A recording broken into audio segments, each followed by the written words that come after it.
Everyone, Eric Watson here, freelance writer, player of games, writer of words, recorder of videos, and tabletop role-playing aficionado. Welcome to the new DM Roundtable series where patrons and I get together to talk about our top fives in a D&D topic. If you'd like to support the channel and jump into these roundtables and other fine D&D content, you can check out patreon.com/roguewatson. This is the roundtable for July 2024. We'll be discussing our top 5 most powerful feats. Joining me for this roundtable, we have Cory. Hi there. Jared, and Jason. Howdy. And we're going to start right in with our number 5s for our most powerful feats. Brandon, for number 5, said Keen Mind. I have to look this one up. I don't remember this one. Does anybody remember what Keen Mind is? I have Roll20 open. Know north is a direction and can remember anything within the past 30 days or something like that. Yes, that's true. That's what I'm looking at. You increase your intelligence score by 1. You always know which way is north. You're a human compass. You always know the number of hours left before the next sunrise or sunset, which I feel like would be like a vampire's power. You can accurately recall anything you have seen or heard within the past month. This is a very kind of RP feat to take. I guess knowing which way is north means you technically never get lost, but also, do compasses exist in the D&D universe? Could you take a compass? I guess this would work for a Kenku, since being a bird, you kind of know which direction to like migrate and stuff. That's funny. I do like feats that increase the score, but that is kind of a funny choice. Brandon is not here to defend his spot, but he did say Keen Mind worth 1 point. I think we're all kind of going, on that one. Yeah, I wasn't sure that was actually a feat until I read it on this list. That's right. We're all looking it up and scratching our heads collectively. Yeah. Brandon, I can't wait for you to comment on this and defend why Keen Mind. The one I could see is maybe knowing which way is. I mean, recalling anything, that's like up to DM discretion in terms of telling you what your character remembers. Yeah, I don't know. This doesn't seem most. I mean, it's not your favorite feats. It's most powerful feats. All right, number 5, Cory. What did you say? I put in Fey Touched, and it again, because I was cheating, it fits in with all of those +1 to any stat, or not any stat, but to a particular stat, and then grants you access to either cantrips or feats or spells that you can now cast with your own spell slots. So I'm thinking like the Shadow Touched one that gives you the Misty Step, or this one which could allow you to take Silvery Barbs, which is a very broken spell, and I've seen it taken by multiple power gamers in my groups for that spell specifically. If the ability was just that you get Misty Step once per day, that's already awesome feat, right? Misty Step is a killer spell. Amazing. Like, useful for everybody. And then it also gives you a first level spell of your choice. Although it does say it must be from divination or enchantment, but as you mentioned, I think there can be plenty of good ones. Yep. And then increasing intelligence, wisdom, or charisma. But I just mentioned the fact that, all the ones that boost your points are pretty good. Yeah, I like Fey Touched for sure. And there are older feats that gave you a similar ability, but you couldn't use your own character's spell slots to cast the spells. And so this is like a revamped version from Tasha's that kind of just gave you that extra boost that made it even stronger. Because I know there's some like multi-classing ones that's like, you can take Mage Initiate or something that gives you like partial abilities from those classes. But yeah, Fey Touched always looked really, really good to me for sure. Feeling it may appear on this list some more. James/Genocider said Alert as a feat. That one might be worth, let's see. Actually, Alert doesn't appear too often in anybody's. All right, we can talk about Alert. Alert is you gain +5 to initiative. You cannot be surprised while you're conscious, and other creatures don't gain advantage on attack rolls against you as a result of being unseen by you. Although I would argue as a DM, if you aren't surprised, if you can't be surprised, then obviously I don't think they would get advantage on you for like sneaking up on you, but I guess they do spell that out. I think this is an amazing feat. It is very powerful. It's good. +5 to initiative, huge. Everybody, that's useful for everybody. Can't be surprised. I watched that 2024 D&D video where Jeremy Crawford's like, yeah, surprise is crazy powerful in 2014 D&D 5e, and we're fixing that in the future. So being able to just negate being surprised is enormously powerful. I think alert is definitely a powerful feat. Really situational, though, I find. A lot of DMs don't take advantage of surprise. They don't try and surprise their teams. I've seen a lot of games where it just doesn't happen a lot. I like the initiative thing, but just I have that's my issue with a lot of these. Is like they're great, but it really depends on the DM's playstyle. Sure, that's fair. And how you. And a lot of people are doing the whole like surprise round for everybody. I'm like, that's not how it works, and that plays into it as well. Yeah. Then you're in a game where you're going to get a sneaky ass DM for sure. It's really cool. I remember at one point in our Rime of the Frostbane campaign, Chris literally complained as like, dude, you were surprising us in every battle. You got to stop this. And I was like, hey, this is kind of a horror, like, I don't forget what the situation was or the scenario. But I remember he made that comment and I was like, all right, I need to pull back on this because it is a huge way to swing the balance of power back and forth. But yeah, it is very DM dependent on getting surprised, but still +5 bonus initiative. That's just useful for everybody. Especially for an assassin, because you want to be able to attack somebody before they go. Yes. To get some of the extra things for your character. I mean, it works both ways, right? You could be really good at Dex and make that your thing. It's like, oh, I'm going to be really, really good at initiative. Or you could be like a slow ass, paladin who has bad Dex and typically has low initiative. Be like, hey, I'm going to take this specifically to help balance my like weakness so I don't have to go last every dang time. Yeah, it's just, I mean, a flat +5 is fantastic. That's really good, yeah. Especially in Baldur's Gate 3. I like the feat. That's a funky that's one, too. Weird. The added caveat of the Baldur's Gate 3 is entered the fray.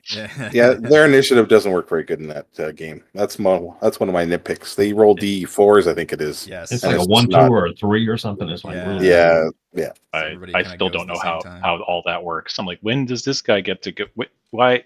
I have no idea. Yeah, it creates a lot more simultaneous turn situations, I guess. Yeah, alert's a feat I always look at, but I never seem to have room in my build, which is why I didn't make my list. It's always something to go, oh, that would be nice, but I'm going to take these other 3 or 4 instead. Yeah, I feel like we saw it a lot. Go ahead. I'm sorry, I thought about including this one, but I'm trying to defining what powerful meant, and I think the only reason I kept it off my list is that it didn't get like an ASI as part of the thing on there. And that's always part of it. Like we all have different definitions of whatever the parameter is. So yeah, most powerful may mean different things to different people. To me, it's very powerful, but also we have used a lot of surprise, both the players against me, the DM, and the DM against the players. We use that surprise mechanic quite a bit. So to be able to just say, nope, I'm not surprised, has been very big in previous campaigns. Although I don't think anybody's taken alert in at least my last like 1 or 2 campaigns. The next one we have is Jason. What was your number 5? Nobody else has picked it at all. And this is one I've never actually had on a character, but I desperately want to. I like this one. Inspiring Leader is, if you look at the numbers, it is pretty great. Because we spend 10 minutes and you give a whole bunch of temporary HP, which stacks. It doesn't stack, sorry, it like scales. It like scales with level. Yeah. There's only 2 that I know of that scales. Yeah. Yeah. It affects 6 people. It only takes 10 minutes and they get it back. You can use it twice. You can use it on every short rest and long rest. Yeah. So you can use it like it's like we're talking like hundreds of points of HP over an adventuring day if you add it up. Plus it's got Imagine cool a party of 5. It's got cool RP to it. Imagine a party of 5 that everybody has this feat, so you get like an extra 60 hit points at 10th level. Well, it doesn't. They I mean, don't scale. They don't stack though, unfortunately. Yeah. Which at upper levels can be an issue because everybody starts to get weird temp HP for weird things, Maybe. and then I really like, and it's RP. I think it's kind of fun as well. Yes. I've had a player or 2 in my games use it, and they're like, "I'm going to use Inspiring Leader." I'm like, "Well, what are you doing to inspire them?" And they're like, I'm gonna make you role play. "Do a play or something." It's very fun. And nobody else has it. No, Somebody else does have it. This is like probably my 6 or 7. Like it was on my short list, and it didn't quite make it. But I agree with everything you said. I think it's a fantastic feat. We saw it for the first time with Rime of the Frost Maiden, while Robin used it to great effect. I agree. The scaling effect is really good. Like even early level, it's like, well, you're probably getting like 4 or 5 hit, but like 4 or 5 hit points for everybody in the party for every short rest. Yeah, that definitely adds up. And then you're level 10 and you're giving everybody what, probably like 14 temporary 15, hit points yeah, across 14, the whole 15. part. Yeah, like that is a huge amount to give. Your wizard is like, holy shit, like this is amazing. Like, yeah, and it has no like limited use except for per short rest or long rest technically. So just every time, I mean, it's fantastic. Yeah. I love this feat. It probably does do the I do think it's most powerful. It just didn't quite make my top 5, but I agree. It's fantastic. I am a little disappointed. I didn't see it more often on this. I just going to say I didn't notice it was most powerful. I thought it was just top 5, so I used my own category. No, so. yeah. Sorry. I was just going to say I've only ever seen it on one character in 5 5th edition campaigns, so it was not high on my list. This one. The other issue, and partly why it's nice to have multiple, us coming together is we may just not be familiar with as many feats. I know at least one person here used feats from Big B's, for example. I don't even know if I've hardly looked at that book twice. So, those, they may be powerful, but I'm not really familiar with them. Yeah. All right. Jared, your number 5 is the old halfling Lucky.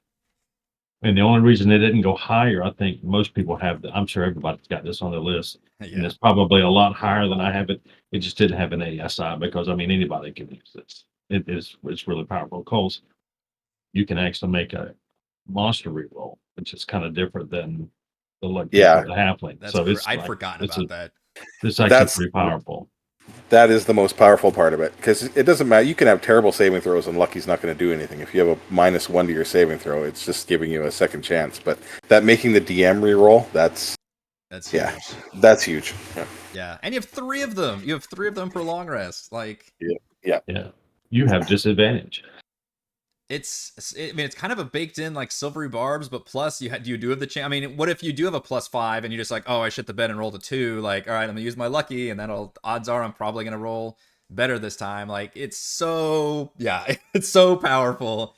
I think it's on everybody's list for sure. Lucky is definitely up there. No complaints. All right, Refus. Speaking of Big B's, oops, Refus. What's that? Kyle. Type that one in. Wrote down. Where did I write what he wrote down?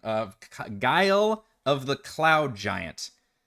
Refa said, lots of requirements on this because of the power, but bear with me. If the DM lets you take the Giant Foundling background, you can start at level 1 with Strike of the Giant's Feet, which has nice damage boosts and is the prerequisite, along with being level 4 for this feat. Aside from boosting your strength, constitution, or charisma, you now have a reaction resistance to any type of damage ability that lets you teleport 30 feet. Proficiency bonus uses per long rest, so scales as you level. That sounds crazy, but like I said, I don't know enough about Big B's stuff. Did it add a bunch of...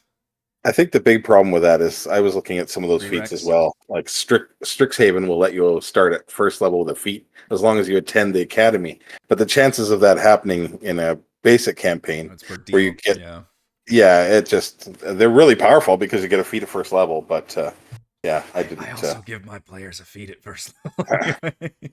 Yes. Yeah, I hate you. Yes. Yeah, you're setting a dangerous precedent. I know. I know. They're just superheroes. I'm like, oh, that's what Raymond needs, a feat at first level. Well, we'll talk about motherfucking Sharpshooter here in a sec.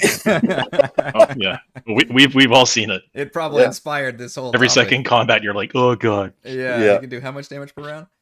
So I'm not familiar with the way Big B's prerequisites work. It does require 4th level, which I do think a way to fix a lot of feats, or at least balance them a little better, is to add, like, at the very least, level prerequisites. Like, what if... I'm already getting a Sharpshooter, but what if that was, like, a level 10 requirement or something? Like, these are easy fixes to make. So Guile the Cloud Giant requires level 4. That's something at least. It does increase your strength, con, or charisma by 1. Cloudy Escape. When a creature you see hits you with an attack roll, you can use a reaction to give yourself resistance to that damage, and then teleport to an unoccupied space you can see within 30 feet. And you can use it a number of times equal to your proficiency bonus. That sounds fantastic. That does seem pretty powerful. Resistance and teleporting away. I wonder if you have to teleport. Some people might not want to teleport away. Guile of the Cloud Giant. All right, yeah, I don't think any of us are very familiar with Big B's, but I'm glad somebody pointed that one out because that does seem pretty strong. That was number 5. And then we have... Why do I keep typing the person's name? We have Amit, who mentioned Sentinel. This is the one that I very much get confused with Polearm Master because they go so well together. I forget that they're 2 separate feats. Sentinel, let's see, I'm gonna write something about that. Sentinel, basically the best close range feat I would take for a martial character. It's 5 only since it's limited to characters that can use melee weapons to gain the full benefit of the feat. So Sentinel, when you hit a creature with an opportunity attack, the creature's speed becomes 0 for the rest of the turn, and creatures provoke opportunity attacks from you even if they take the disengage action before leaving your reach. It says, no, DM, I'm attacking you. And when a creature within 5 feet of you makes an attack against a target other than you, you can use your reaction to make a melee weapon attack against the creature. Yes, I think Sentinel is very good. Again, I forget which ones are Polearm Master, because the idea is the creature tries to get near you, 10 feet away, you stab them with the polearm, and now their speed is 0. They can't reach you. I remember that combo. It is fun for a D&D. Compared to like video games inspired by D&D, doesn't have a whole lot of strict tank abilities. I think like taunts or some way to actually pull creatures off of other players. So something like Sentinel is maybe kind of a way to feel like an actual tank versus just having a lot of hit points and armor. So I think it's pretty cool. Most powerful. I don't know. It might be in my top 10, but not my top 5. Depends on your build. I keep wanting to put it on characters, but I always end up wanting to put it on characters that already use a lot of reactions. Like the whole like attack armor 2 thing never happens anytime I've ever used it. I never see it actually happen in game. But the whole being able to like defend a person beside you is great. The only problem is I always end up with characters like WR, who are already using reactions for 3 other things. Right. And it just kind of gets weeded down. It's not something that happens every turn. Yeah. You know, which is something you kind of want with your feat, is something that, like a combat feat, is you want to be able to use it. That's true. Every round, sort of, but like a -5 to attack rolls and a +10 to damage. Yeah, that kind of stuff. Yeah, that kind of multiple times in a turn, like that kind of stuff. Fuck. Yeah. My number. My number 5 is Fey Touched. Same as Cory for all the reasons we mentioned. I think having that bonus, that extra Misty Step is so damn good. An extra first level spell and boosting one of your attributes. It's just has a lot of greats. Anything that gives you like an extra spell and that spell is like so deliciously good is always going to be super thumbs up. All right, number 4, Brandon said mobile.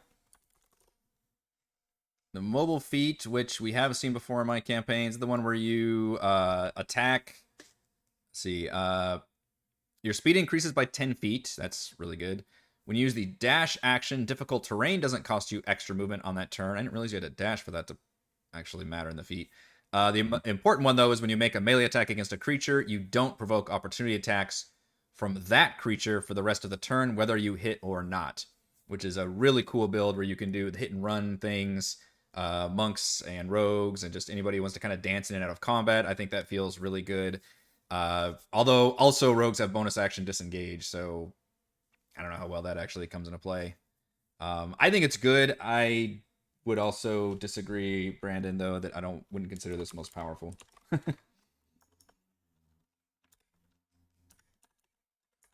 Nobody else on Anybody else have it in their list? Yeah. I was going to say it's also situational. It's also situational. I find like there's usually for that character there's a better feat. Yeah. This would work. Like you're not going to take mobile barbarian. over. If you're a rogue, you're not going to take it over a sharpshooter or something like that. So they get a lot of feats, but yeah, I like that theory though. This would work good for a monk or a barbarian just because of the extra movement. Just because they move like the wind anyway. That's true. I've had it on 2 characters, and I loved it both times, but I wouldn't say it's the most powerful. I had it on a shape-changing druid totem, so all my animal forms, whenever they attacked, they got 10 feet more movement speed, so an elk went from 50 to 60, and I could attack something and just run by it, and they didn't get attacks opportunity. And I've had it on a Blade Singer Wizard, but it was a late feat, so yeah. But it was still I don't think we're arguing, right, and that's, we're not saying this is not, it's a great feat, right? It's good, for sure. Yeah. But is it most powerful? Yeah. We're talking like the top of the list. Cory, you're number 4.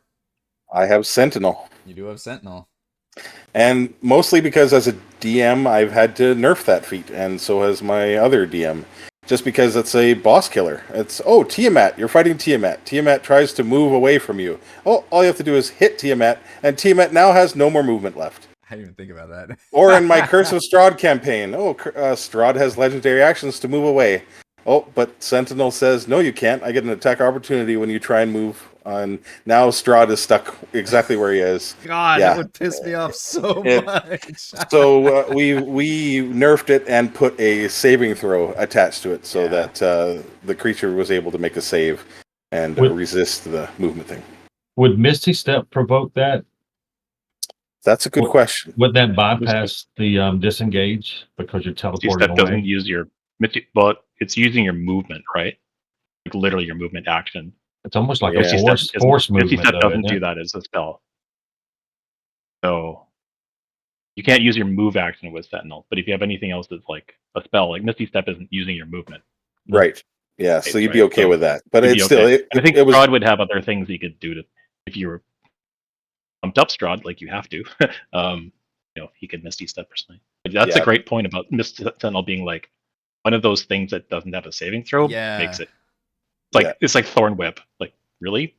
We're seeing the stat block immunities. Immunity Sentinel. Yeah, you need specific. Yeah. Immunity bullshit. It's specifically a boss killer, and I hate it. But so that's why it's interesting. It's terrible. I didn't even think about that, but you're right. There's no save involved. It's just like a flat out, nope, the creature. Like, is Tiamat not a creature? Like, it's all included. Yeah. Yeah, that's you've convinced me now. Fuck Sentinel. Yeah. Definitely deserves to be on the list. Number 4 for Genocider was Elven Accuracy. This is like really OP. This is like crazy. I had a dude that played this, and they rolled basically every time he attacked, they rolled 3 20s. It was like stupid. Is this one of the racial ones they added? Yeah. Okay. Yeah. Or elves or half elves. Yeah. It would have been on my list except for the elf/half elf thing. If it was available to everybody, it would be right near the top. But so Elven Accuracy increases your Dex, Intelligence, Wisdom, or Charisma score by 1. God. And then whenever you have an advantage on an attack roll using Dex, Intelligence, Wisdom, or Charisma, you can re-roll one of the dice once. Interesting. It's like double advantage. It's crazy. Depends on how often you get advantage. Like, I'm in a game where flanking gives advantage. Oh. Hell yeah, I'm taking Elven Accuracy because, it's ridiculous. But yeah, for sure. That's interesting. It's so flexible with all the different attributes, too. But is that just for ranged weapons, or can it be for melee? No, it's not even weapon attacks. It's just attack rolls. So you could do it with spells. Yeah, for Wisdom, Charisma, or the only thing you can't do is, I guess, any strength base, because strength is not the one listed. But Dex, Intelligence, Wisdom, or Charisma. I had on a Blade Singer. A Blade Singer who had a pet, and he was like bad news because it was flank, nice. 3d20 flank, 3d20. It was ridiculous. Yeah, I do like the idea of racial feats though, because I think it adds more flavor, and I do like when feats have a little bit more of a limiting prerequisite to it. So I think Cory, were you the one saying that the reason this wasn't on the list is because of that? It was elf or half elf restricted. So yeah. So I agree. This is very powerful. Oh yeah, it's very powerful. I've not seen it in my games though. You don't get a whole lot of elves, I guess. Number 4, Jason. What do we got? It was great weapon master. I mean, this and I think sharpshooter could be there. Like you're saying, it's basically the same thing for different characters. I wasn't thinking of it as like most powerful. It is definitely is more powerful. When I was thinking of these, I was kind of like top ones, and I really like this in sharpshooter because it allows you as a marshal to have more choices. It allows you to really play with the numbers, like especially when you get multiple attacks. You're like, am I going to try it this time?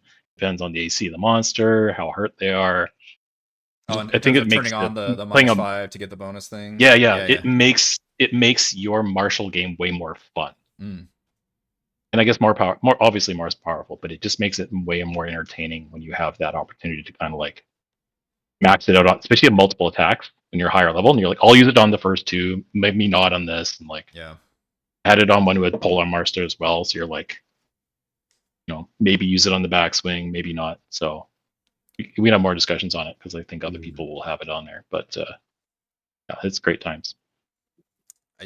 I do feel like it's not as devastating as sharpshooter. For sharpshooter, there's a lot of other really good bullet points with it, and I think people who use bows can boost their attack roll a lot quicker and easier than a marshal, so they can take that -5 a lot easier than somebody using a weapon. Also, this is restricted to heavy weapon, which is way more limiting than just sharpshooter, which is like all kinds of ranged weapon options. I do always forget about the other bullet point, though, with Great Weapon Master. On your turn, when you score a crit with a melee weapon, or reduce a creature to 0 hit points with 1. Yep. So, okay, reduce. So that means just... Okay, not even get a crit, right? You just reduce the creature to 0 hit points. You can make a melee weapon attack as a bonus action. That's really good, although I think what you were talking about, reaction earlier, Jason, a lot of people get starved for bonus actions pretty quickly. But getting a bonus attack... might be a good use of bonus action. So I think it's even more flexibility. Yeah, cleave. Even more flexibility too, right? Because you can be like, I've got 3 guys around me. I know this guy only has like 2 hit points. Yeah. So I will like not use the +5 on this one and just definitely get a hit, and then you automatically cleave, and then you're like, yes, yeah. So it's a whole bunch of really good strategy with great that really doesn't have a lot of ways. So good that maybe they should just bake this into like a fighter class. They did, and it was in 3rd edition and 3.5. It was called Power Attack. You took a penalty to your attack roll, and you added Power double Attack was a feat, though, damage. was it not? Power Attack was. Yeah, but it was a feat that it was literally on every feat tree, so it was taken by just about every fighter class in the earlier editions. Power Attack, Cleave, and then Greater Cleave. It's like improved Power Attack. Yeah, that whole skill tree. Greater Cleave, yeah.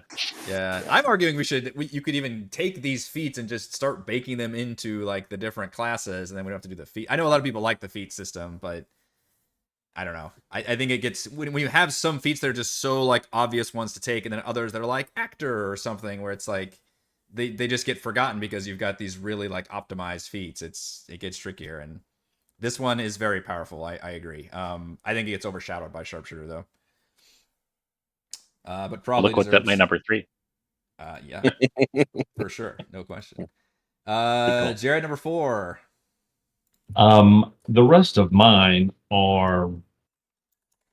It's probably because of what I do. I'm a clinical psychotherapist, and I use RPGs as a form of recreation therapy. So anytime that I can get people sitting around the table to engage with one another, and the immersion goes up, role play goes up. So all the rest of mine I call them powerful because they cause people in the real world to engage with one another. So my number 4 was telepathic, which is kind of like one of the implications for Warlock. When you can communicate people, it's a great RP factor, and you don't have to talk, and gives you, very, very helpful. And you can increase either intelligence, wisdom, or charisma by a point. You can communicate with any creature you can see within 60 feet, but they can't communicate back to you. And then finally, you can cast Detect Thoughts once per long rest. And if you have a 2nd level spell slot, you gain Detect Thoughts as like a bonus spell. So you get all kinds of goodies on this, but it's not like super powerful, but I guess from my perspective, it's actually really powerful with the people that I play with. So I wonder if I don't think Tasha's was out when we played through Storm King's Thunder, and I played my character that was a crazy warlock paladin hybrid of ridiculousness, but because I wanted to be like the Jedi warrior and have like some mind powers, I wonder if this would have changed my build, knowing that instead of multi-classing and going through all of that, I could have just taken like the telepathic feat and then just been a paladin who can like speak telepathically and cast detect thoughts, because that's kind of close to what I was, just wanting to do. So I liken this to those ones like, Magic Initiate and all the ones that allow you to kind of dip slightly into another class. In this case, the Warlock Great Old One, I think, is the one that's all about the invocation, correct? Yeah. So I do like those feats as almost being like soft multi classes. In terms of Without actually having to take the class. you not having to take class, right? Which I do like that concept for those. But most powerful, you're kind of selling me on it. The fact that it can do all three of those bullet points is great. The free telepathy within 60 feet, the increase of intelligence, wisdom, or charisma by 1, and then a free detect thoughts once per long rest, as well as just gaining the detect thought spell is fun. And I think detect thoughts is a really fun spell. I've seen that used in a lot of different ways, in a lot of different campaigns. I do like this idea a lot, and I think it has a lot of really fun RP connotations as well. Telepathic at number 4. Number 4, Refus said Lucky. We've talked about that one before, and Refus said Lucky, the bane of many DMs and probably another of the most banned feats. It's the 3 times freebie inspirations a day, but worse because it can muck up enemy rolls too. We talked about that, and yes, it is a super big pain in the ass, and it will continue to appear throughout this top 5 list. Number 4 for Amit, I think, is our first sighting of Sharpshooter, which we could probably wait and talk about later, because we're going to be bringing that one up a whole bunch on Sharpshooter. Number 4 on that one. My number 4, what was my number 4? All right, one that I didn't see anybody else have on there is Dungeon Delver. Oh dear. I'm gonna sell you on Dungeon Delver. Read these fucking descriptions. I know a lot of it is, and the tricky thing is a lot of this is up to DM interpretation, right? It's a trap feat. That's what it is. It's a trap feat. The literal trap feat. Tell me. All right, Dungeon Delver. You have advantage on perception investigation checks to detect the presence of secret doors. Fine. That's also kind of a pain in the butt, because you have to almost, as a DM, worry about everybody's passive scores. Are they supposed to be always looking? Whatever, that's fine. However, it's the other 2 ones. You have advantage on saving throws made to avoid or resist traps. Again, what is a trap? Like, you can really stretch that to a lot of things or to a very narrow interpretation, right? You also have resistance to the damage dealt by traps. All traps. All right, this could be a spike trap. This could be acid trap. This could be like it is a reverse gravity trap that slams you into the ceiling. Is that ceiling damage considered a trap? It gets, and I get that it's up to interpretation on a lot of DMs. So to me, it does take a feat to take these things, but you have advantage on the saving throws, and it gives you resistance to the damage dealt after you have advantage on your saving throws. And then it has those other, which advantage, again, on finding secret doors, that's kind of nice. Traveling at normal pace, I don't care a shit about that. That's fine. Weirdly, you don't have advantage on detecting traps, which I find very odd. It's only secret doors. But by God, you're good at avoiding them or not being damaged by traps. Now, not every campaign is Tomb of Horrors or Tomb of Annihilation, where you're guaranteed to get death trap dungeons, right? However, I would argue most D&D campaigns do involve a lot of dungeons, and a lot of those dungeons are going to have traps in there. And especially if you're maybe the rogue player who is designed to go up there and pick the locks, or you're the person going in front, or maybe you're just the tank who's always in front, the scout, whatever, being able to have advantage on saving throws to resist those traps and resistance to damage is absolutely humongous. And the fact that it's just an all-encompassing traps, like there's nothing else about it, I think makes it most powerful. This reminded me of like the barbarian from 3.5 that had like Yeah. the spidey senses that would go off and he would get advantage danger and all sense kinds or of bonus. something. Yeah, the danger sense. Yeah. The Spidey sense. Fifth Ed Just have has the that as barbarian well. lead the party, and you won't need defeat. There you go. Fifth Ed has that as well. It's a 7th level barb feature, I think, is like third or something. It's like they already advantage have. on anything that they can any effects that they can see. It's super ambiguous. I think it's 3rd level or Very something like strange. that. Yeah, that's true. it's Yeah, good. early on. Yeah, it's great in theory, and my only problem with it is like it's super powerful if you're a player and you're like, I'm gonna go and do Tomb Annihilation, Mm-hmm.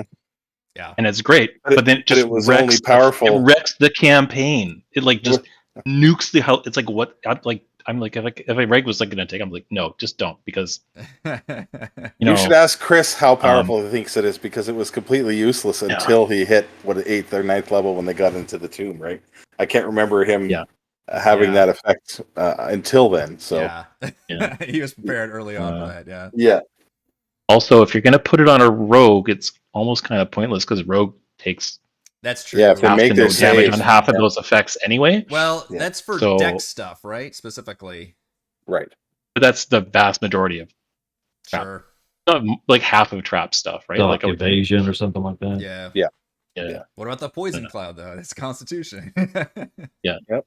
It is very campaign dependent, I will say that. But boy, if you're playing a campaign where you know there's going to be some serious death trap dungeons, I don't know. I think Dungeon Delver is absolutely amazing. That's my dark horse number 4 pick. All right, number 3. Brandon said Sentinel. We've talked about that before. We think Sentinel deserves to be on this list.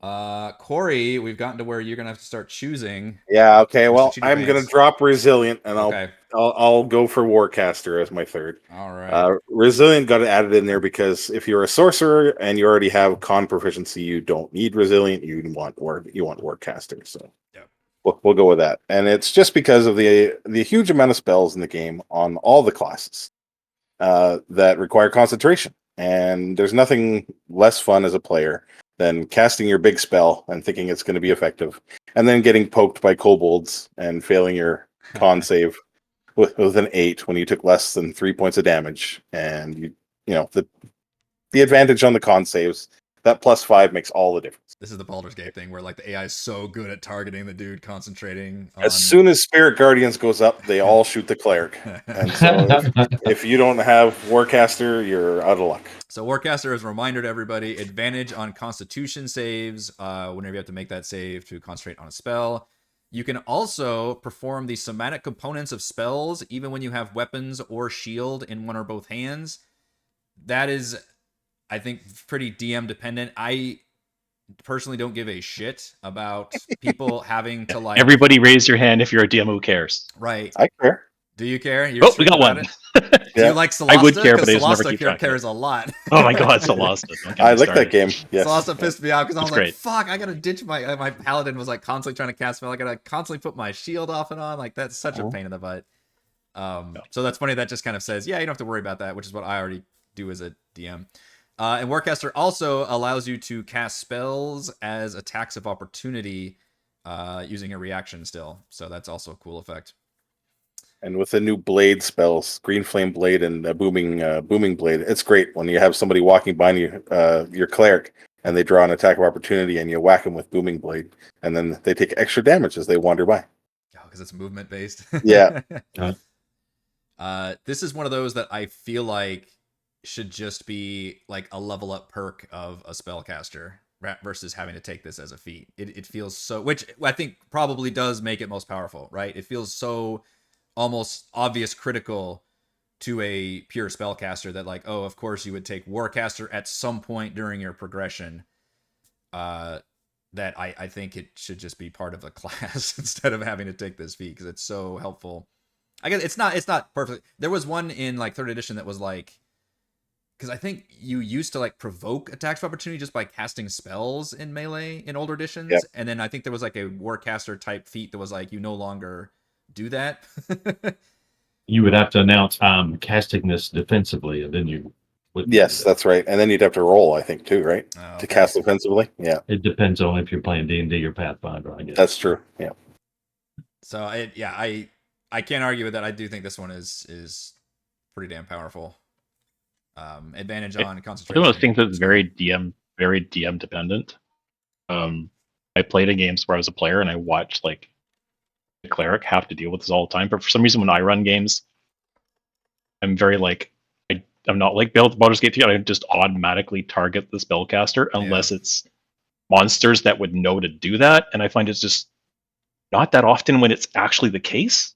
You'd think it would be all the time, but it's like so many wolves and like stupid things. And like, I really, as a DM, I'm like, yes, I want to go after him, but like the wolf wouldn't know that. The zombie wouldn't know that. The aberration probably wouldn't know that. It's very frustrating. The aberration. Just be more mean. On the aberration. It depends on the, but you know what I mean. Like, you'd think it would happen. I agree. Yeah. In my case, it just never seems to for some weird reason. I'm just not aggressive enough.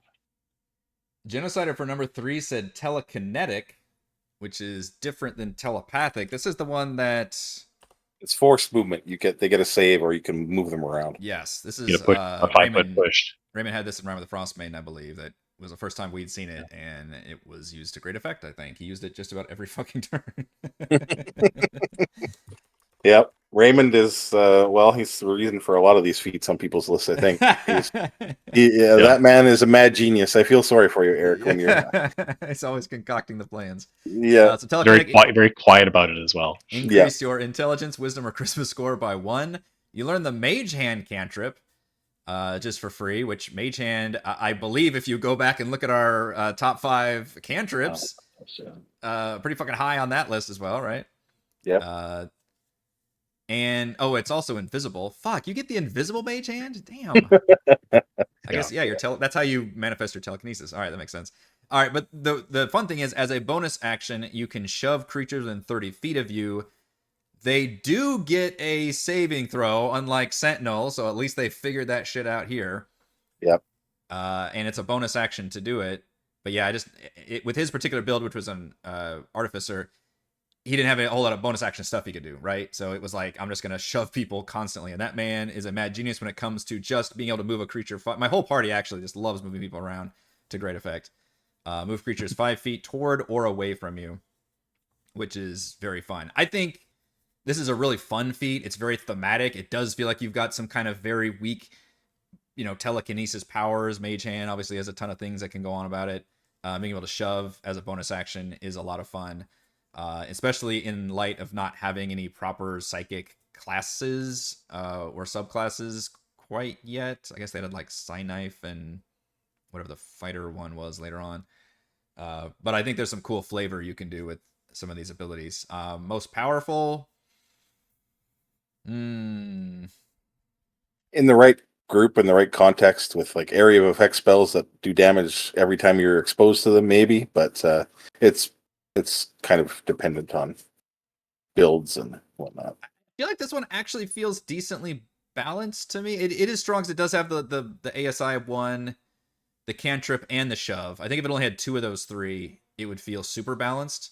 Maybe having all 3 of those bullet points, or all 3 good bullet points, does make it feel a little more powerful. But like, it's only a 5-foot shove. That's not the end of the world. They do get a save. Invisible Mage Hand, really, really good. So yeah, I think it is good. Yeah, I don't know. Is it most powerful? It's up there. Jason, number 3. Oh, and I'm looking at this now. I'm like, I think I almost would have switched Sharpshooter and Great Weapon Master at this point. Just because I find the first 2 qualifications of Sharpshooter I never super DM dependent again. Like a lot of DMs are like, cover, what the hell is that?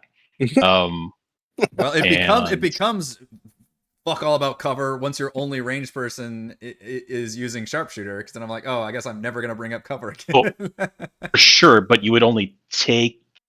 It's only a factor if you're DM someone who pays attention to using cover. Using cover, yeah.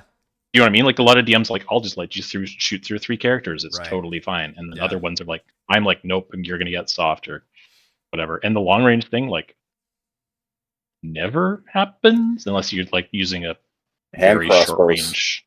Yeah, It works Yeah, a lot with hand Unless you crossbows. got a really limited range weapon, yeah. And then again, I think that's very campaign and DM dependent on like where your combats are starting. Like dungeon delving, you're not going to have a lot of big rooms. So I just never see it that much. But obviously, -5 to +10 is great. But I think I might switch those two in terms of. So you're saying you regret putting Sharpshooter above Great Weapon Master? I think I would put Great Weapon Master there. Yeah, I think it also Great Weapon Master, it affects more attacks than Sharpshooter does. Sharpshooter tends to be like Rogue, where you're getting 1 attack, maybe 2, whereas Great Weapon Master, you're using it like on fighters are going to get like 4, 5, 6 attacks. I would still argue your Battle Master or something, and you're really causing shit, which Eric knows all about. When we get to Polar Master, we'll talk about that. Yeah. But yeah, so but we could like people who are actually taking Sharpshooter #1 can you use that on like a reaction or like for an attack of opportunity? Great Weapon What's Master. that? Oh. When you make an attack. Yeah, just when you make an attack, you sure could. Yeah. That's a good thing about it, yeah, for sure. Both those abilities, I have a big problem with that bullet point, and I think it goes against the spirit of the game, which is more about rolling dice. I hate that it's a flat -5 and a flat +10. I think it would be, and I maybe some DMs have balanced it that way, but like, what if it was a -5 or -D4 for like a +1 D10, or you could do like a 2D4 +2 if you want to get more like average out about or something.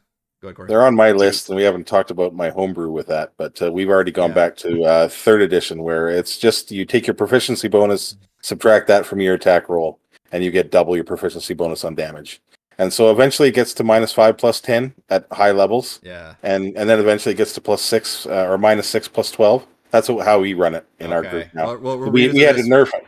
Yeah, we'll talk about some more Sharpshooter because I think it's going to go up there. But or somebody can cast enlarge on you and you can dual wield two-handed swords, or the old 3-5 monkey grip. Oh, I remember that one. Yeah.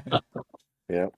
I will speak to Eric really quick about Sharpshooter, and I think Great Weapon Master and like Polar Master are really strong.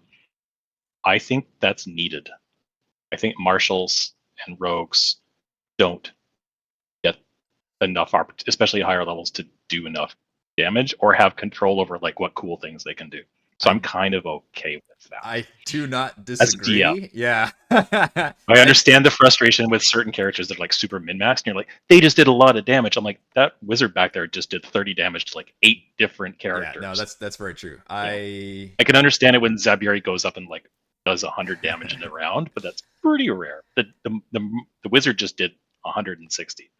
Yeah, I don't disagree, and I think that's a problem with 5e game design that marshals have to take some feats to achieve anything close to parity with spellcasters, or multi-class into like taking spell slots and stuff, so they can have those kind of abilities.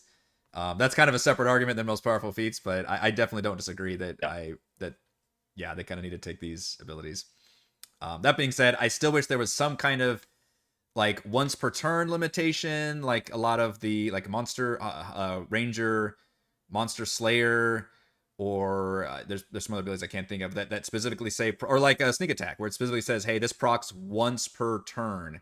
That would be a balancing factor. Or if it were a dice thing, that would be a balancing factor. Just there, or like Cory was saying, there's ways to make Sharpshooter in line. I think as written, it's just still a little OP.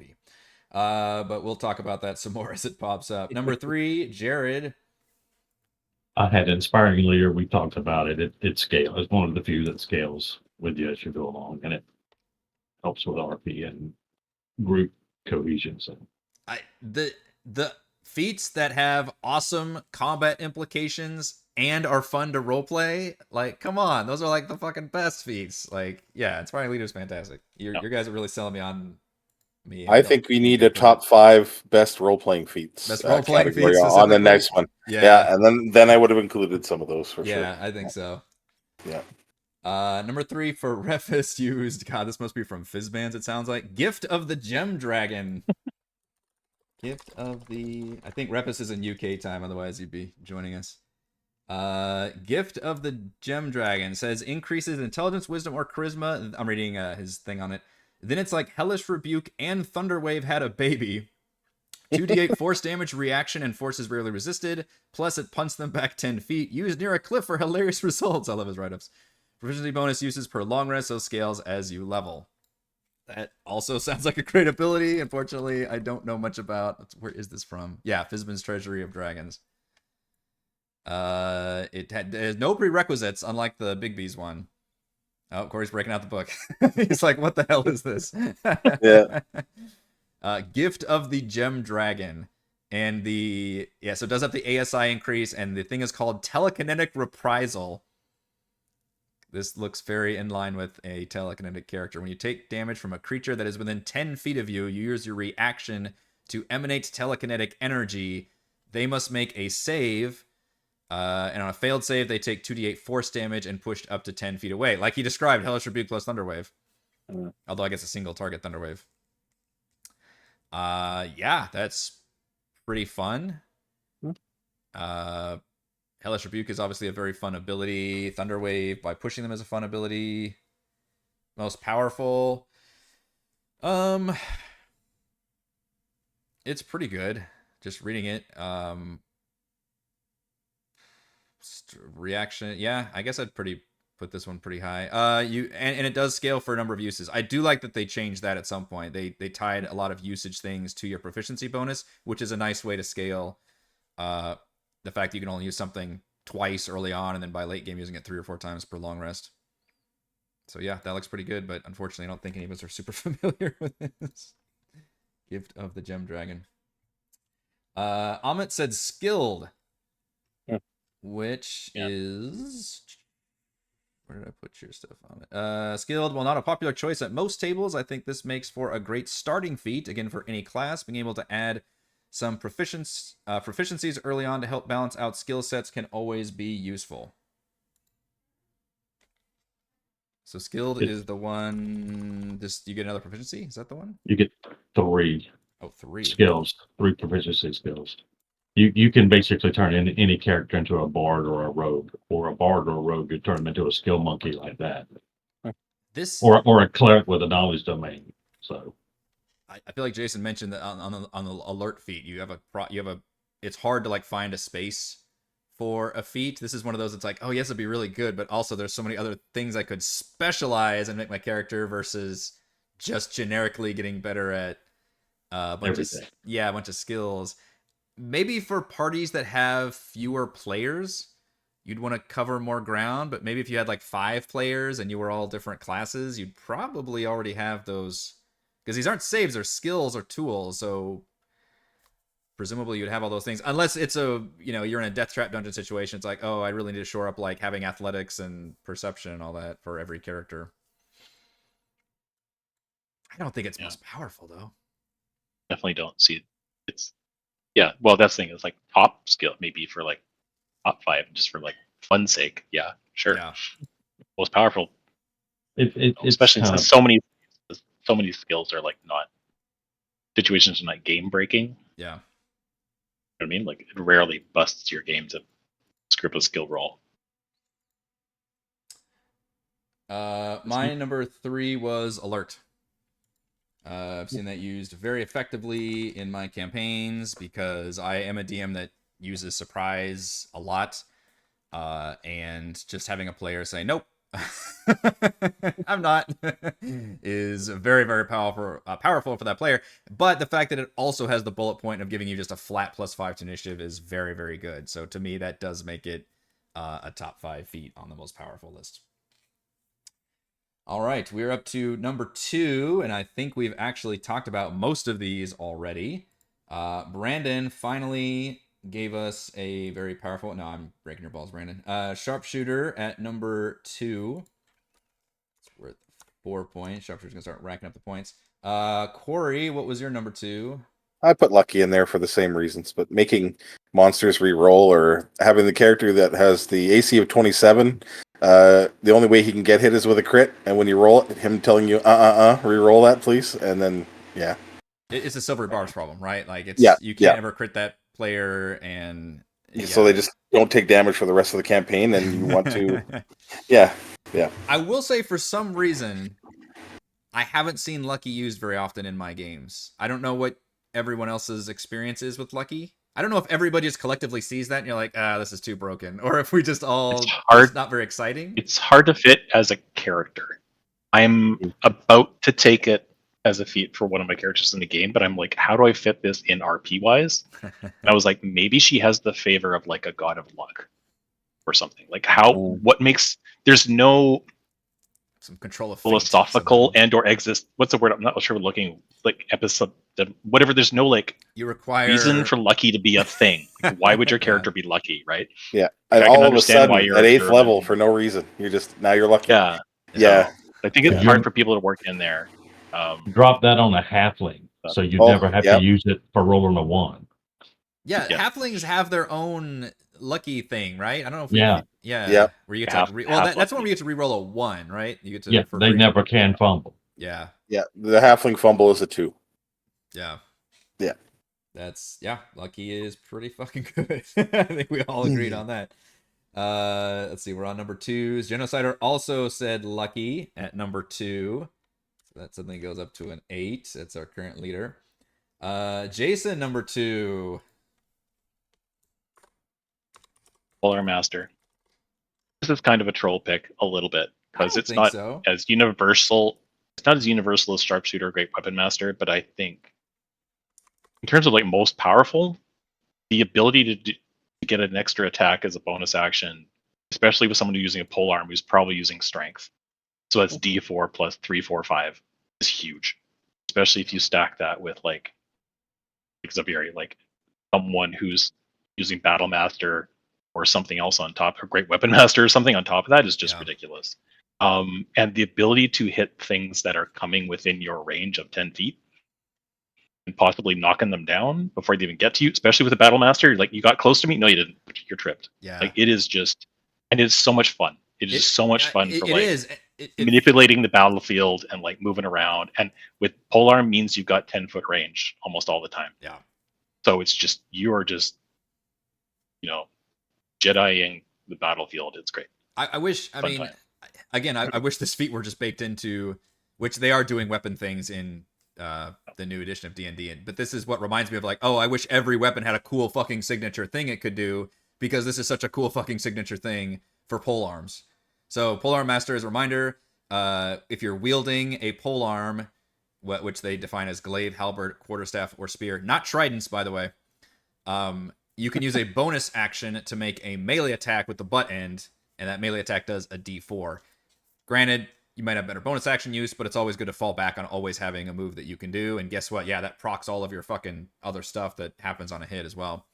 And the other bullet, that's already a cool thing. And the other bullet point is creatures provoke an opportunity attack from you when they enter your reach. And most likely your reach is 10 feet using a polearm. So combine that with a sentinel for all kinds of fun, as I mentioned earlier, where suddenly they get you get within an enemy gets within 10 feet of you, you poke them, and suddenly their movement is 0, and that melee creature can't get near you.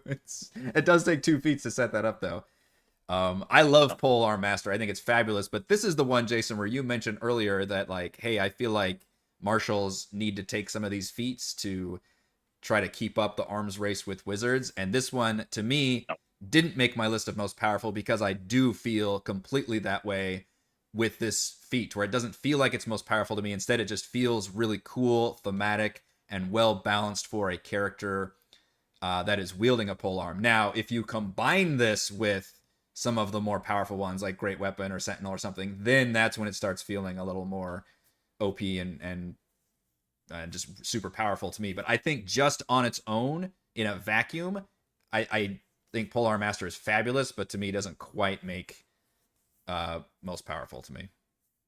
But I love this. I think it stacks too well with being able to like add things that aren't feats. Yeah, that's why I like it. It's the only like reason.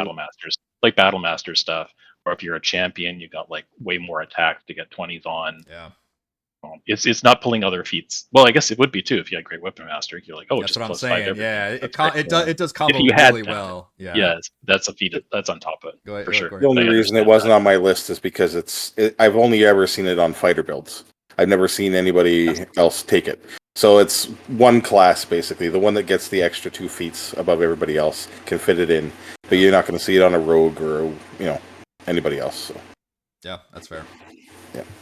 But I to me, like, this feat, I mean, Kazan, my character in Storm King's Thunder, I definitely did the whole polearm. And honestly, I love pole. I'm a sucker. Anytime I see anybody fighting with a polearm in like a video game or something, I'm like, that's my character. Like, I want to fucking do the twirl and stat. Just I think the visualization is so cool. Like, the animations are awesome, and I feel like this feat. So I can't say enough good things about this feat. It's just I'm trying to defend why I didn't put it on most powerful for me. But I watched too much Grey Worm action sequences. I'm really glad like it made it on this list. People. Right? Could you use this as a quarterstaff with a monk? Because it's a versatile yes, weapon. but I don't think you get the reach with it because I don't believe quarterstabs have 10 grab you a 10-foot pole. I think that's true. Yeah, so quarterstaff can be used, but doesn't yet another reach. It takes away the reach thing. Which Glaive is generally considered, I think, the best obviously. Because I think Glaive has the best damage of those. But that's the whole like rapier's the best finesse weapon problem. Let's see, where are we? Number 2, Jared. For the RP value, but this one's a little tricky because there's some hidden things in here. I chose Observant. You get to bump up either wisdom or intelligence by 1. And if you can see a creature's mouth while it's speaking, a language you understand, you can interpret what it's saying by reading its lips, which has some powerful RP, unless everybody's wearing a helmet, And then the last one, which is my favorite part of this, is you get to add +5 bonus to your passive perception and passive investigation scores. So it's not beyond the realm of possibility at first level, if you take this feat, that you're going to have like an 18 passive perception and passive investigation. And if I did my math correctly, at 17th level, if you have a double proficiency in perception, you can have a passive perception of 32 at 17th level. It's like not sneaking up on that person. It's like just crazy, and that's why I got this so high, just because that's just unreal. Shout out to Dory's character in our Patreon D&D game, who has a passive perception of around 23, I believe, and I think she might have observant and maybe some other qualities in there. Yeah, basically, I have to. She notices everything, which that final bullet point, I think I would argue, is DM dependent. You have to be paying attention to be like, oh, do I need to be following everybody's? A lot of times, obviously, the player will speak up too. They'll be like, oh, wait, what about my score? Does that, how does that factor in? But I think DMs have to pay attention to the passive perception investigations in terms of, oh, am I walking around? Hey, the DM, like, you see a secret door, even though the players didn't say, I'm looking for secret doors. To me, that's what the passive means, right? I'm just always like, I'm that observant. I can just see these things. Yeah. Yeah. Also, this has a lot to do with your DM style. A lot of DMs are kind of like, oh, one member of the party saw the attack coming. Everybody's fine. That's not the case with 5th Ed. If you're observant and your passive perception is 22 and everybody else is 12, you get to go, but it only affects you. Right. Not the rest of the party. Right. Which can still be very powerful depending on that person who's not surprised. Yeah, it's great for that one person, but it's that's not when you need telepathic, and then you can communicate that to everybody without saying anything. Combo that with the other most powerful feats. Yeah. Again, I really like that feat, and I think that's very powerful. But because you can get it from a magic item, that Sentinel Shield, the uncommon shield, and I've seen that in just about every campaign I've run. It basically gives you the 3rd bullet. It basically gives you a advantage on your passive and perception and observation. So it does the same thing. Yeah, I didn't even know there was such a thing as passive investigation until I saw this feat. Yeah, that would not exist in my games. No, sorry. Or it'd be very expensive. Passive invest. I feel like there's a lot of even just maybe confusion, and me included. Like, where is the line drawn between perception and investigation anyway? Mm-hmm. Like, how investigation, you're actively searching for something. So and then how can you have a passive investigation? Yeah, that's true. Yeah, but if that was the case, then every single perception roll you ever make should be passive. There should be no such thing as a non-passive. It's very hard. That's true. It should be that way. Yeah, that's the wording is weird. sure someone has a better answer. We should text Jeremy Crawford. Yes. Yeah. Oh, and unless Because investigation I was is like, who do I roll? only vision, and then perception would be listening and smelling and other. That'd be great if they defined it like that. I'd be okay. That would with be that. great. Yeah, like define that as Investigation would be like scene. using your fingers to find a secret door. Like there you go. I don't know. Only Sherlock Holmes has passive investigation. Yeah, observant is a good one. Number 2, Refus said Warcaster, which has been talked about a bit. Where is Refus? Notes. Warcaster, advantage on concentration and opportunity attack spells, just really solid on a spellcaster. Agreed. Warcaster at 4 points. I kind of expected Warcaster to appear more often, I think. It's interesting that a lot of us chose the martial feats, I think, in general, over the spellcasting feats. Maybe we're all feeling that martials do kind of require those feats more often than the spellcaster. But yeah, I think Warcaster's certainly up there. I just think that concentration doesn't come up enough with a lot of games. Some games it definitely does. I think I've watched a lot of stream games where like I've never seen a concentration roll rolled. It's just like a really, it's weird. I have the exact DMs opposite. ignore it, or it really depends on your Yeah. When I'm a DM, I'm definitely trying to do it. But like I said, if it's a bunch of wolves, I feel like I always have one person in the party, most combats, who are concentrating on something, and I can't ever. I don't even think Reese's character in this campaign has Warcaster. I think he just has a sick constitution. Well, warlocks can take a pact that gives them the same thing. There's a yeah, I can't remember what it's called. Yeah, sorry. Yeah. Doesn't he always play a character with a high con? Because I'm watching the Tomb of Annihilation. Annihilation. Very hard to kill him. He was like swallowing everything and like burping up poison and stuff. Yes, it's very, very hard to take him down. He always picks somebody who's very tanky, and if he doesn't start tanky, he will multi-class into tanky. For sure. All right, did I write down Warcasters? I did. Number 2, Amit said Alert, which we've talked about a lot. Amit said, while it's one of the more common and the most to initiative, is a major plus for any class. Alert has appeared quite a bit and is in the top running so far, actually. My number 2 was Lucky. Not much else we can talk about that, I think, but it is indeed really fucking good. Currently in the lead as we go to our number 1 picks, which I believe not all of these we've had before, most of them. Brandon said Lucky, so there are 5 points for Lucky.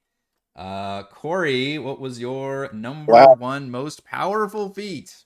Again, I was cheating, so I will take Sharpshooter just because being able to do that damage from range without having to be standing close to somebody, on top of all the bullet points, and it stacks really nicely with the archery fighting style, which just gives you even, it takes away part of the penalty. It becomes a -3 instead of a -5. That's what I'll take. Because everybody would have archery if they're taking. Yeah, if you're. Yeah. So you're always only getting that -3 effectively. Yeah. Yep. And then somebody casts Bless, and the penalty is gone. The DM just cries. Yeah. Number 1.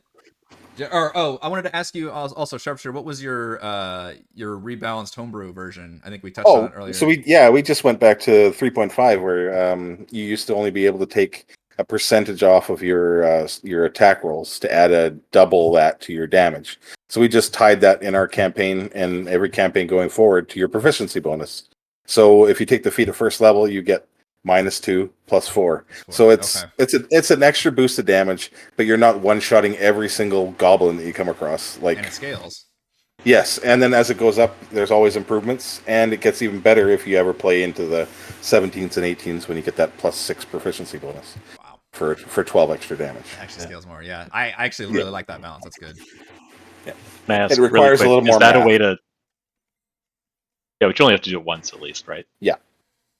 So is that because it's too powerful at a lower level? Is that why? Yeah, in a combat, it just means that a person doing that against something with a low AC, like the majority of the low level, what is it, CR0 to CR5, most of them don't have the hit points to take that extra 10 damage.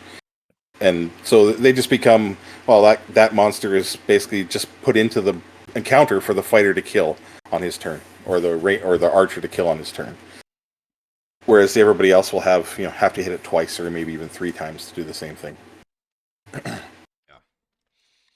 And like you said, it should be built into the characters. It's a must-take for every melee character, or sorry, ranged character in this case, sharpshooter. So, yeah. I think was I building? I mean, I know I took it when I did my crossbow hybrid multi-class thing. But I remember building that character, and I remember folks saying, like, dude, you gotta take sharpshooter. I was like, do I? And I read it, and I was like, oh, yeah, I do. Yeah. In my early days of D&D. Number 1, Genocider also said sharpshooter, so that's another 5 points for that one. Jason, number 1. Yeah, I mean, we had a lot. I think my big thing about Lucky is how you can apply it. High leverage it is. You can apply it to the situations that matter most. Yeah.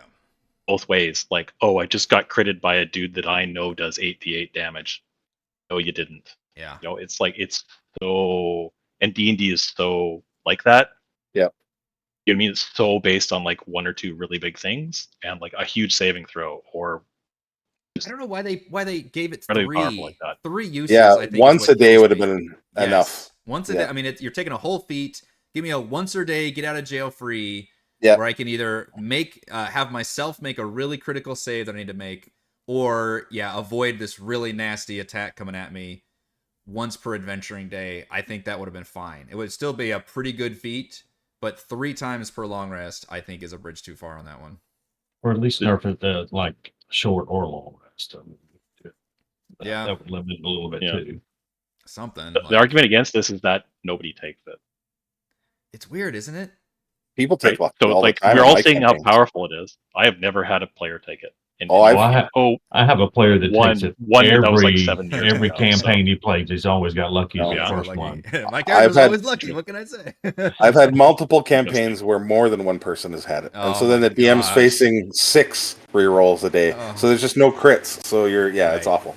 Yeah, it's awful. I think I have enough power gamers in my games. Maybe. I don't think I've seen it very often either, but I it's one of those things that's so powerful, but kind of boring in a way. Like there's not a good theme to it. It's like, oh yeah, reroll. Like, don't get me wrong, it's super fucking powerful, but it's not as like sexy as like, oh, I've got telekinesis or polearm mastery or teleporting with Misty Step or something.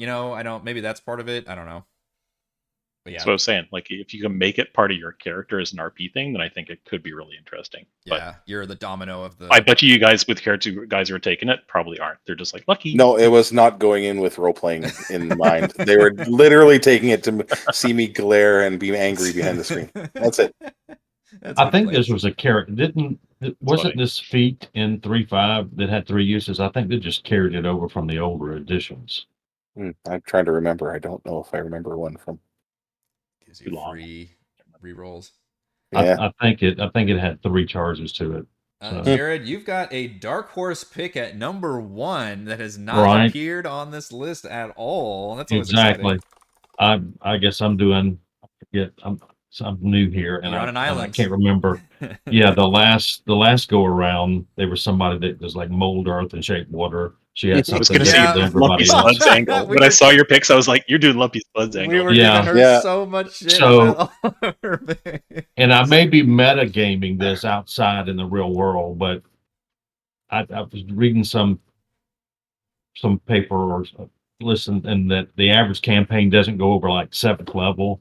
It's all low. So, and this speed is really, really powerful at like low levels or in campaigns that you, Eric, GM, and nobody plays a cleric. Yeah. We just ran. I don't know if you're watching our current campaign. We literally ran into this problem in my current campaign where somebody went down and everybody was like, oh no, we don't have any means of getting that player back up. But if Tora would have had the alert feat, he wouldn't have been surprised. It's a very powerful feat. And he could have had a reaction. But tell me about the healer feat that you picked at number 1. The healer feat, there's like 2 bullet points. One is like it's a built-in spare the dying, but you still have to roll for it. But for using the healers, like When you use the healer kit to stabilize a dying creature, the creature also regains 1 hit point. So it's actually better than the Spare the Dying. Yeah, it's better than just stabilizing. And number 2, this is actually better than a potion of healing. Because as an action, you can spend 1 of the healer kit, use the healer kit to tend to a creature to restore 1d6 plus 4 hit points, plus additional hit points equal to the number of actual hit dice heals that they have left on it. So in most cases, it's like whatever their level is. So, I mean, this is actually pretty powerful. And you can use it for scales a little bit, Yeah, it does That's scale. the way I remember it. It doesn't say range. It just says you have to use the healer's kit. I assume healer's kit is you have to be within melee range. Yeah, you have to be within touch range. Yeah. Touch range. And you can do, and because it's an action, the only time you use an action is when you're in combat.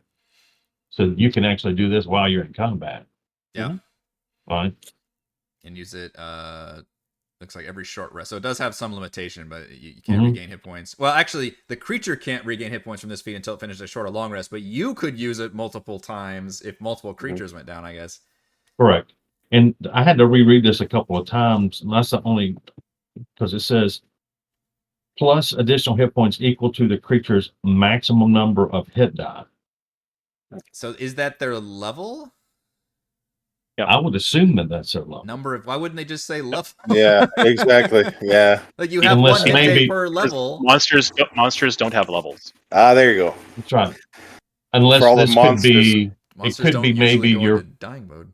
Maybe your familiar or like Cheese. Yeah, or Borgus, sweet Borgus. Yeah, or the hand. Whatever the hell it is. Yeah. So this is also another RP factor to where you get. I want my players to participate in it. So I have kind of a skewed view on what powerful is, just because of what.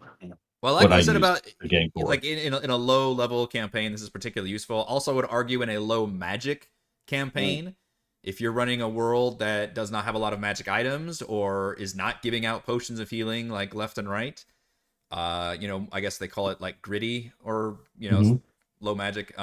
This would be fabulous, right? Like you're actually using Healer's Kit. I think is one of the few things I do try to make my characters track and like keep up as a resource, because I think that does add a little bit more to the game. But pretty quickly, even characters who don't have a healer, end up with a lot of potions and stuff. So, but if you are playing a game that doesn't have that, this is a really, really good feat.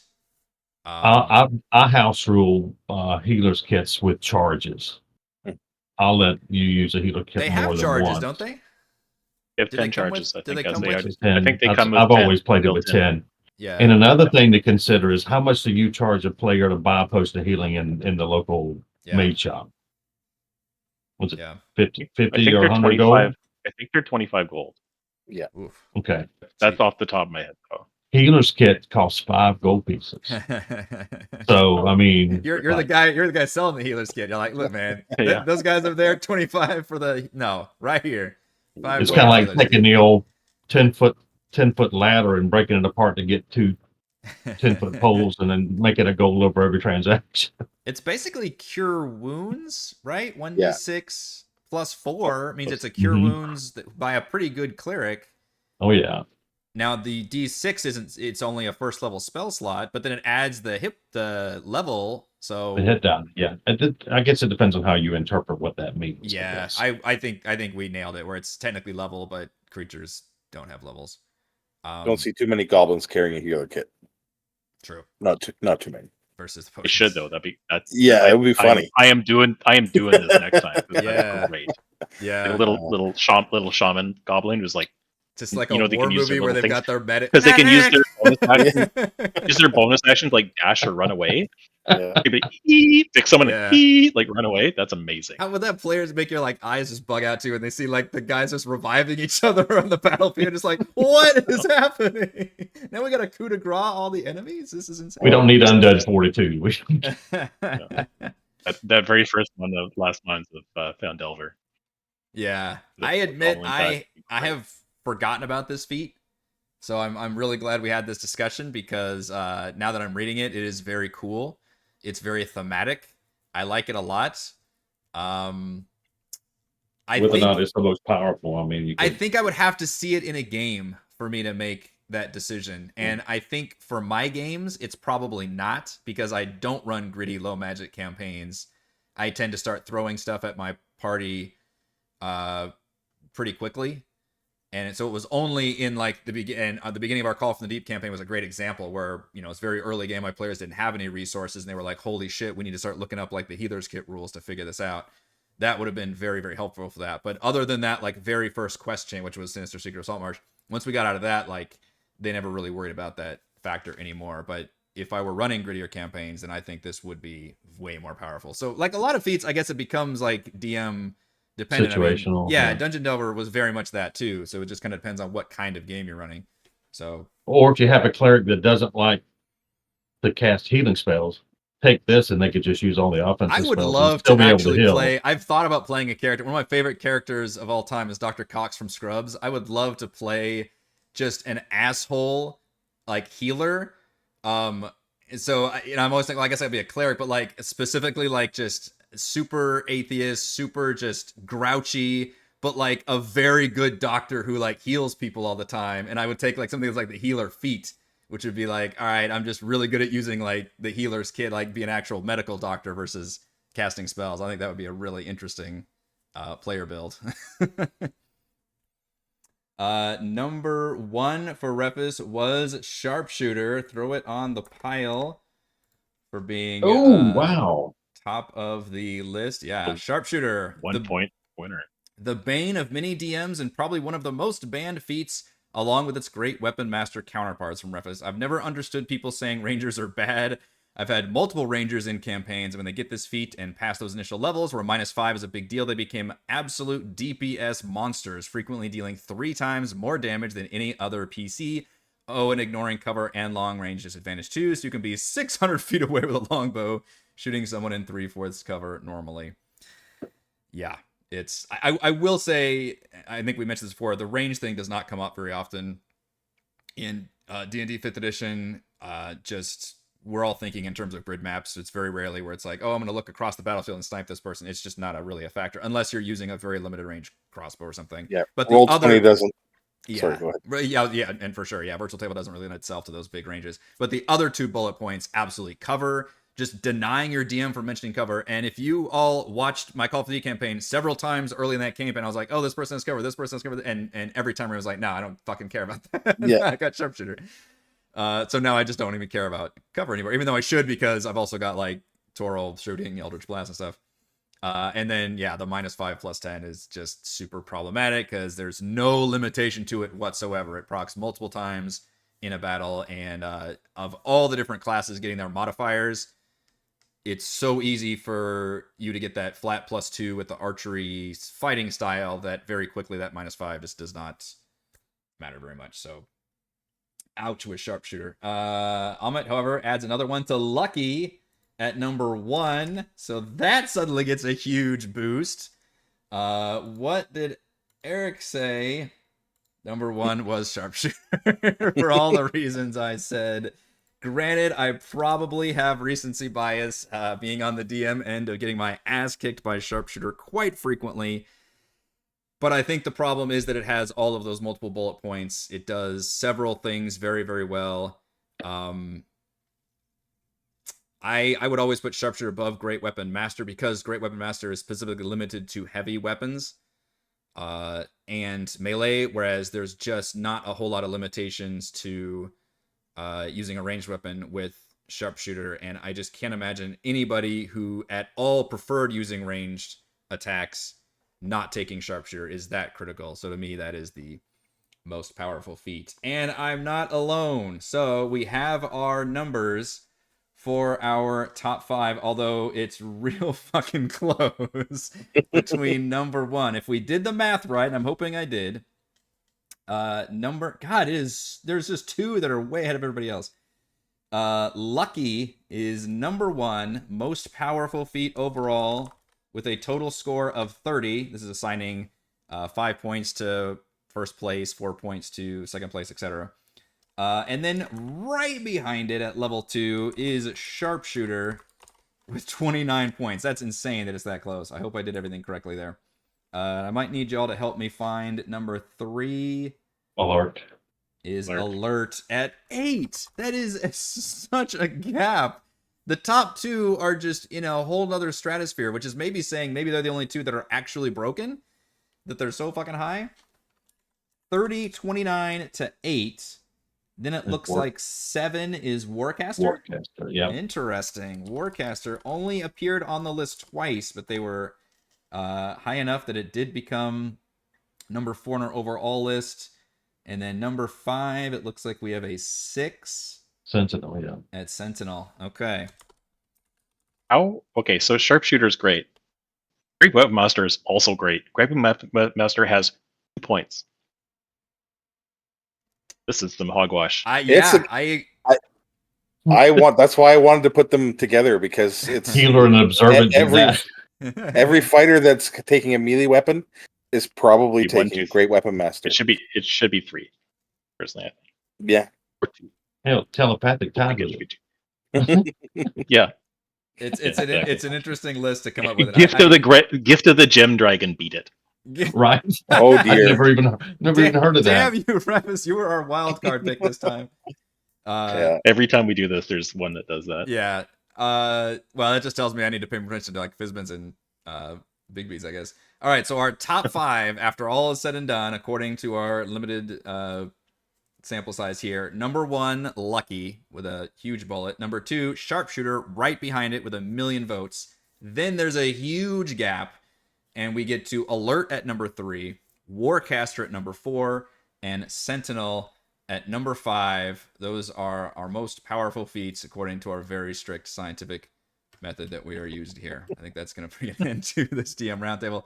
Thank you so much to Cory, Jared, and Jason for participating in the Roundtable, and thank you to all of the patrons for helping make these DM Roundtables possible. Shouts to Platinum patrons Joe, Will, Thomas, Stan, Brennan, Xenocider, Eclectic, Roleplayer, Christopher, Cory, Big Nut, John F, John L, Eric, Tyler, Nathan, Craig Crystal, Counselor, Andrew, Daryl, the Reldrin, Captain Woody 79, Stephanie, Patrick, Jason, Ismail, Amit, Lumpy Spud, Sharni, David, William, Warden, Cutest Fox, Harold, Sam, and Eudaimonia LLC, and Gold patrons RPG, Papercramps, Pretty Boy, and Yuma, Dead Lizard, Lounge, Sam, Drome, Nathan, Fastigator, Scott, Rufus, Karen, Jerry, Glenn, Marcus, and Mark. Thank you all very much for your support. Hope to see you again for our next DM Roundtable.